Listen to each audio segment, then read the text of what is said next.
বেগমগঞ্জের প্রত্যন্ত একটা গ্রামে আছি। এখানে আসার পর যেটা দেখলাম, মানুষের ঘরবাড়িতে পানি উঠে গেছে। এখন যেখানে আছি সেখানে পানি কিছুটা কম থাকলেও আরও বেশি দূর গেলে কিন্তু পানির পরিমাণ আরও বেশি।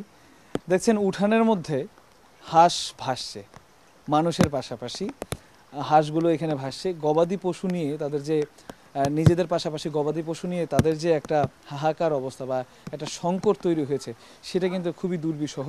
এবং আরও বেশি সংকট বাড়িয়ে দিয়েছে এই বৃষ্টি। একে তো জোয়ারের পানি আসছেই, পানি বাড়ছে প্রত্যেক দিন, এবং তার পাশাপাশি যেটা হয়েছে, প্রচুর পরিমাণে বৃষ্টি থাকার কারণে পানি কিন্তু আরও দ্বিগুণ বেড়েছে। এবং তাদের যে সুপেয় পানির উৎস নলকূপ দেখতে পাচ্ছেন, কল পর্যন্ত ডুবে গেছে। তো সেটা হওয়ার কারণে তাদের কিন্তু বিশুদ্ধ খাবার পানির অভাব দেখা দিয়েছে। তাদের যে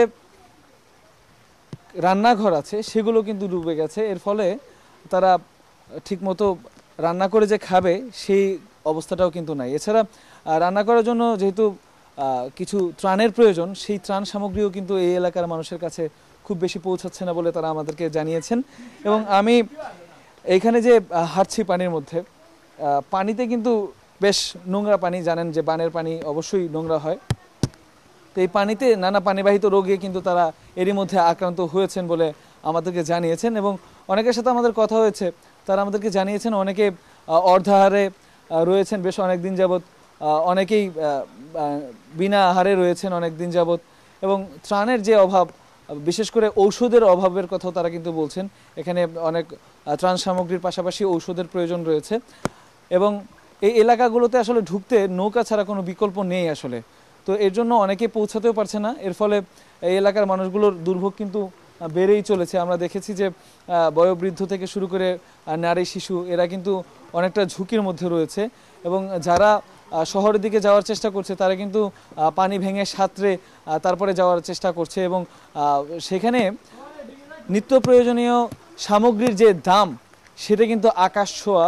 তারা আমাদেরকে জানিয়েছেন যে 5 টাকা দিয়ে যে মোমবাতি তারা কিনতেন, সেটা এখন তাদের 20-30 টাকায়, এমনকি 40 টাকায় কিনতে হয়। এবং গ্যাসের যে দাম, সেটা কিন্তু আকাশ ছোঁয়া।